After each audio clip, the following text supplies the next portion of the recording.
Good afternoon, friends. Wrapping up my first case of Everfest first edition for Flesh and Blood. This is Graham. Samuel Graham does TCGs.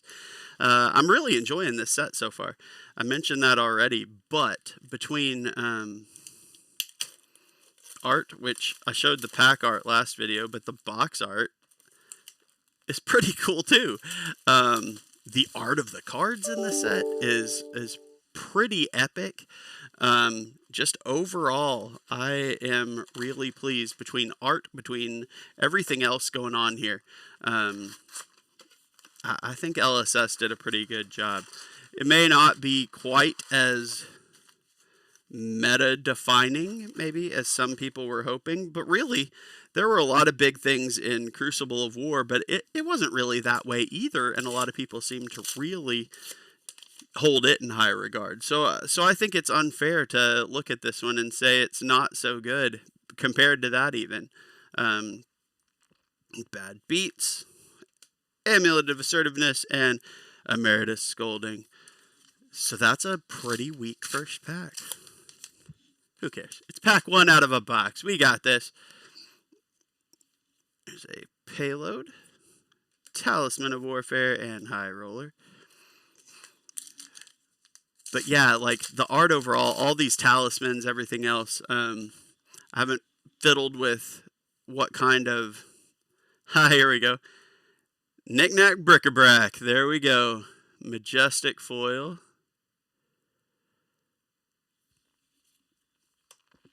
Even bigger than that. And haze bending. Like, I haven't figured out or even really started trying to look at what they really do and whether any of them are helpful to my decks. But I've seen a lot of good cards that in, majestic, rare, common slots that are really handy. So I'm excited. Okay, here we go. First non-foil majestic is Valda Brightaxe, our new Guardian young hero for this set. As I throw it and kill it.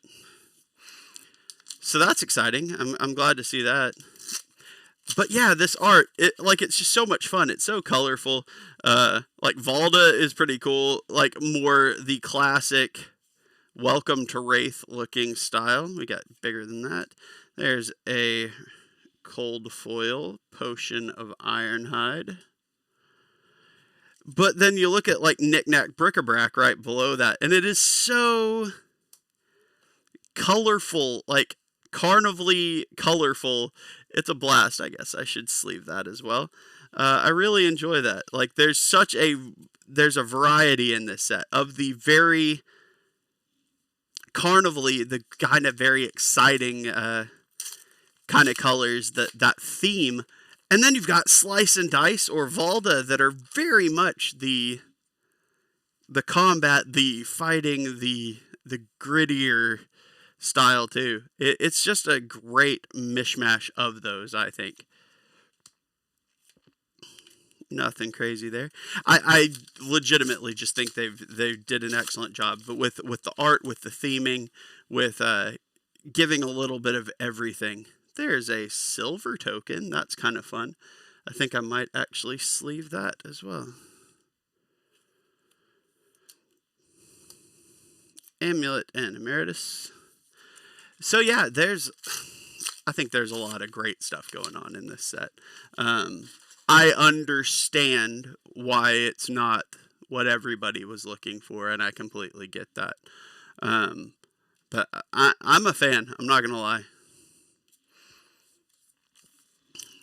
I kind of wish there had been a little bit more, and this is just me being selfish, a little bit more direct stuff for, oh, I just realized it's another extended art rare foil. I wish they'd given me a little bit more for direct cool stuff for Ranger and Warrior. Sigil of Parapets, another wizard card. But then when I think about it too, Wizard needs help, clearly.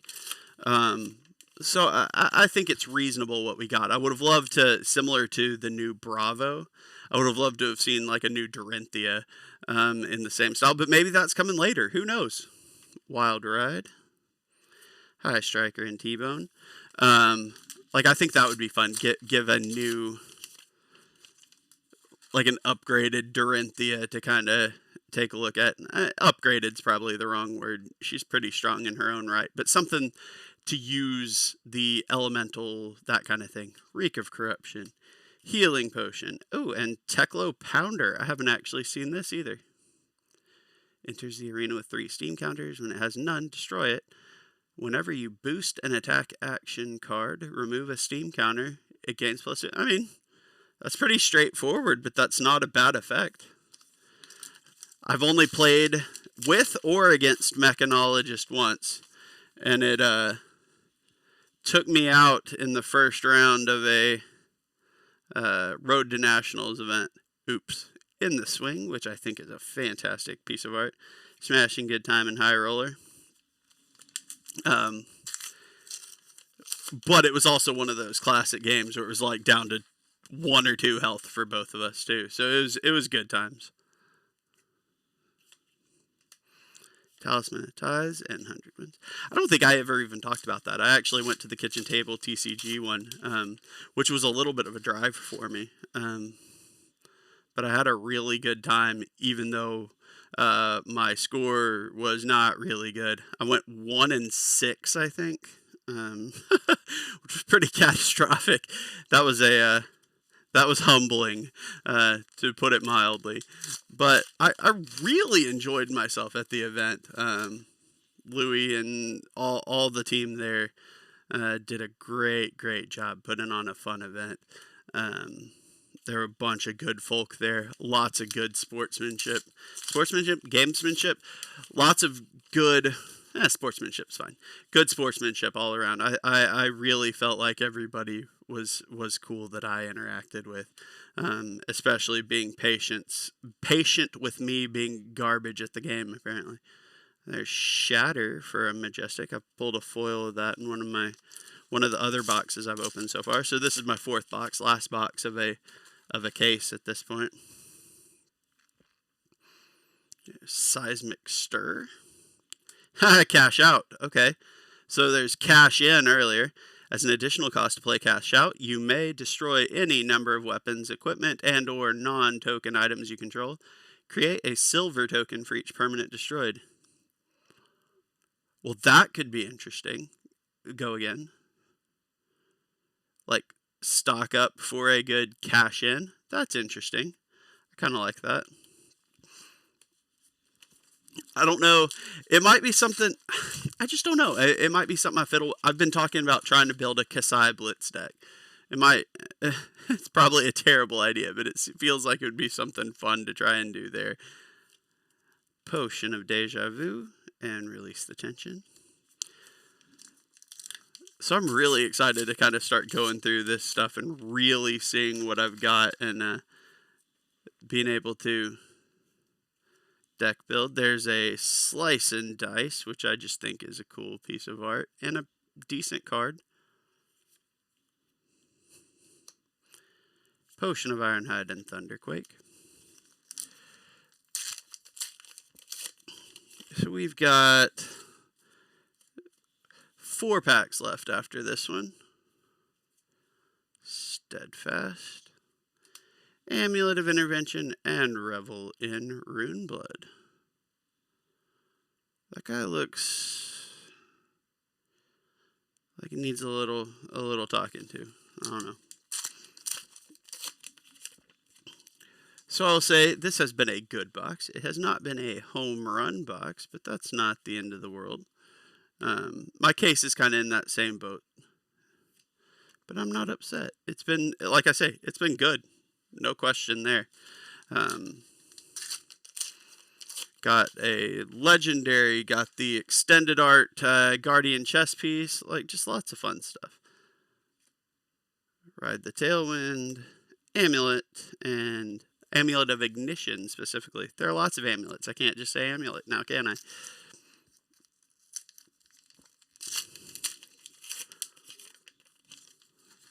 2 packs left.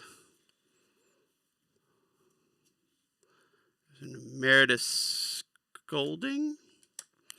Even bigger than that. And Slice and Dice. Last pack. We got some magic here. I cheated and glanced at the back of the card, and I don't see a double-sided Bravo. So I know we don't have that, but could we have something else fun? Timidity Point. Amulet of Haven Call. Okay. I'll take another Majestic. It's not a legendary, not a fabled, anything like that, but I will take, gladly, another Majestic. So that means for this one, we got our cold foil. We got a silver token, which I just thought was fun. 1 extended art rare. Majestic rainbow foil. And how many? 5, 6, 7. 7 regular Majestics. So I've had a box with 6 so far. One with 8, one with 7. So it seems like there's a decent variety, a decent amount of different variability in the Majestic slot, which is kind of cool too. But yeah, I'm having a great time with this set. I think it's really cool. Thank you for stopping in. Hope you're having some good pulls as well, and have a great rest of the day. Thanks much.